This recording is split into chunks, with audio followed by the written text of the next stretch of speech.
Жәмәли мырза, мына Қара Жорға өнер ұжымының директоры ретінде сізге бір сұрақ қояйын деп едім. Осы ойыңыз Қара Жорға дейін дәріптеуге не түрткі болды? енді мынау қазақ айтады ғой, әкеңнің ғана ұлы болма, ұлтыңның құлы бол дейді қазақ. Сол айтпақшы, әртүрлі өзіміздің қазағымызға тән ұлттық құндылықтарымызды, мәдени құндылықтарымызды, басқа да құндылықтарымыз көп қой.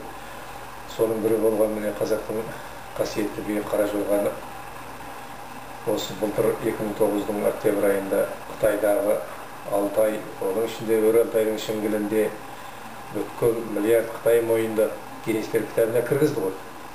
Осының алдында біз үлкен өнер адамдарының басын қосып ұжым құрып, осы қазақтың құндылықтарын танысақ деп жүрген кезде осы Қара Жорғаның Гиннеске кіруі үлкен бізге шабыт болды. Шабыт болды да Қара Жорға деп атын қойып ұжымның Қараша айының жаңағы 30-ында мынау Ғабит Мүсірепов атындағы театрда тұсаукесер концертімізді беріп, бүткіл елге осы өнердің құрылғандығын, осы өнер арқылы ұлттың үлкен құндылықтарын, көрмескелі жатқан өнерлерді көрнеге шығаратынымызды, шыңыраудағымызды ернеуге шығаратынымызды айтып, марғажыға қуанып жатқан жайымыз бар. Енді осы өнердің әзір Қазақстанға таралуы, өзіміздің батысқа жаңа миллиард Қытай танып мойындап жатқанда өзіміздің өз елімізде, қара шаңырағымызда танылмауы үлкен ұят. Сондықтан Қазақстандағы өзіміздің қандастарымызға тарату үшін, бауырластарымызға тарату үшін көптеген жұмыстар жасау үстіндеміз енді. Оған ақпарат құралдарындағы сұхбаттардан көріп жатқан боларсыздар. Әртүрлі насихаттар, тәрбиелік маңызы бар жаңағы би топтары, биден сабақ беретін азаматтар мен азаматшалардың еңбектері үлкен жемісін беріп жатыр. Жәмәли мырза, осы Қара Жорға өнер ұжымын құрдыңыз. Енді осыны құру жолында қазіргі заманда талай қиыншылықтар болып жатқан шығар. Осында көмек берген азаматтар, көмек берген ұйымдар, билік өкілдері, қоғам жағынан қандай көмек болып жатыр? Енді мынау ақпарат құралдары 4-5 телевизорда түсіріп таратып жатыр. Басылымдарда, әртүрлі газет журналдарда басып жатыр. Бұл ақпарат құралдарына рахмет. Барынша насихаттап жатыр. Бұның өз қолдауды түсіну керек. Ал енді жеке азаматтардан қолдағандар бар, бірақ іліп алып осы қолдап жетектеп жүрген азаматтар әзірше жоқ. Тек қана өзіміздің аздап еңбегіміздің арқасында жаңағы біраз азаматтар мен азаматшалардың басын қосып, ұйымдастырып, осыны қалай алып барамыз, қалай халыққа жеткіземіз, қайткенде осы өнерді жеріне жете тарата аламыз, таныстыра аламыз деп өзіміздің ақыл қосуымызбен барынша білгеніміз бойынша жұмыс жасап жатырмыз. Бұның нәтижесі жаман емес әзір енді. Шүкір, қазірде міне біраз билік басындағы ағаларымызды естіген секілді. Өйткені мен біраз ақпарат құралдарына жаңа сұхбат бердім дедім ғой. Осыдан естіп біраз жауаптар да келді. Айта кетейін, мынау қыстық 2011 жылы болатын қысқы Азия ойындарын осында билессем деген ұсыныстарым бар болатын. Осыны бет-бет айдарында да қойдым. Жас Алаш және басқа газеттердің көбінде, Қазақстан Заман газеттерінде мысалы, және басқа газеттердің бәрінде осылай ұсыныстар айтып жатырмын.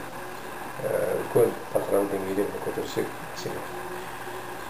Бұл бидің ар жағында және талай билеріміз жатыр. Талай құнды өнерлеріміз жатыр. Осыларды да осы насихаттасақ. Дұрыс екен. Енді осы өнерді алға жылжытуда жоспарларыңыз қалай? Ол үлкен қуанарлық жағдай бар. Бұл Қара Жорға ұжымы құрылып бір концерт қойылғаннан кейін бүткіл халық, енді мынау Алматы деген үлкен өнердің ордасы ғой, рухани астанамыз. Сондықтан осындағы зиялы қауымдарымыз болып, жастарымыз болып, жаңағы осы өнерді дүр еткізіп алып кетті.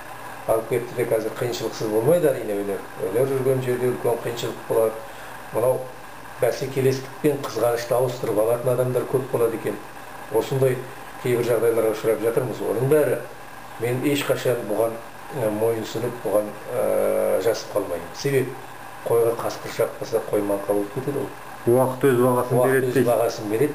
Ондай жағдайлар болып жатыр, оған біз мойымаймыз. Барынша біздің би режиссеріміз да, жаңағы үлкен ақылшымыз Арыстан Қажы, осы кісіден бата алғанбыз біз. Мен өзі төл шәкіртімін, бірінші шәкіртімін деп айта аламын, өзі де сөйтіп айтады енді. Себеп ол кісіден бата алған адам. Жаңағы бізде енді Қаражорғадағы үлкен бидің режиссері мынау Райла Тоқтархан деген Қытайда арнайы осы қазақ биінің мамандығы бойынша үлкен консерваториясын бітірген, 12 жыл Қытайда қазақ би өнерінен сабақ берген. Қазір бізде би режиссер болып жұмыс жасайды. Қазақстаннан да мынау Жүргенов атынан арнайы аспирантурасын бітіріп алды осы биден. Үлкен маман. Және де басқа жас мамандарымыз бар. Бұлардың бәрі де қазір ақталысы үстінде қосымша өз әуестеніп жүрген. Және де осы Райла арқылы үйренген біраз шәкірттер де үлкен күш шығарып жүр. Қазақстанның түкпір-түкпірінде, осы Алматыда, айналамыздағы қалаларда түгел оқыш тәрбиелеп балаларды үйрету үстінде. Жаман емес нәтижесі өте ауыз толтырып айтарлықтай. Ал енді Жамали мырза, ғимаратыңыз со жағы қалай? Әзір өтірік айта алмаймын, мен үлкен ғимарат бар деп айта алмаймын. Өзіміз осы өнерге дайындалған кезде жаңағындай концерт қояр алдында әрбір өзімізге жақын мекеме орындары менен мәдениет сарайларын былайша айтқанда жалғаламыз. Жалғап сонда дайындық жасаймыз. Жамали мырза, осы Қаражорға биін халықтың ішіне кеңінен таратудың жолы қандай? Сол жөнінде бір әңгіме айтып берсеңіз. Жол енді нағыз Қаражорғаны билете білу керек. Қазір мынау алып қалсатын болсақ, сал күрең деген күйге билеп жүрміз. Келіншек деген күйге билеп жүрміз. Мынау Қыз жібек Төлегеннің беташарында ғана Шегенің айтатын беташарымен де Қаражорға деп билеп жүрміз. Бұның бәрі үлкен қателік. Түп нұсқасы Қаражорға ондай болмайды. Ал әнді әркім әртүрлі жазып жүр. Халықтың сөзі бар, бірақ дегенменен қазір әрбір ақын өзі білгенше жазып, осылай айтып жүр. Оған таласымыз жоқ. Ал күйді дәл өз Қаражорға күйіменен билеген жақсы биді. Сондықтан мен айтар едім, жаңа ғана Қытайдағы 13 мың қандасымыз билет деп отырмыз ғой. Осындағы Қаражорғаның түпнұсқасының да көріністерін ұшақпен түсірген. Жаңағы күйлерінің тартылуын, содан кейін мынау Қытайда мектептерде гимнастика, демалыс аралығында гимнастика ретінде билет еді. Осының бәрін жүйелі түрде олар түсіріп отыр, заңдастырып. Соны барынша біз алып келгенбіз. Мен соның бәрін, документінің бәрін заңда алып келдім. Алып келдім де әзір осы Қазақстанда тұңғыш рет Марат Ілияс ағаның студиясында арнайы Қаражорғаның түпнұсқасы менен жаңағы түпнұсқасы бойынша домбырасын мынау Қытайдан келген мықты күйшіміз Шертпегейдің шебері Мұқаштағып деген ағамыз шертті де әуенін осы сериал құсымын айтып, түпнұсқасы бойынша арнайы 3 минут 20 секунд тұрып жасап отырмыз әзір. Осы тараса түпнұсқа болып осындай Қаражорғаға билеуге болады. Ал қалған жаңағындай келіншек деген күйге, болмаса сал күреңге, жаңа Қыз жібек Төлегеннің киноында беташарға билеп жүргеннің бәрі ол нағыз Қаражорға емес. Сондықтан Қаражорғаның өзін талдап, өзінің нақты нұсқасы бойынша билеген. Халыққа бірден түп нұсқасын ұсыну керек дейсіз ғой. Ұсыну керек, ертең біреу аяғын көтеріп билеп жатады, біреу мен көрдім тойдан, бір жігіттің басына шығып билеп жатыр Қаражорға. Ол Қаражорға емес қой. Өзгертіп берген. Ертең басқа өмірі Қаражорға көрмеген адамдар солай қабылдап қалады. Сондықтан Қаражорғаның да құты кетеді. Сондықтан оны өз қалпында сақтаған жақсы.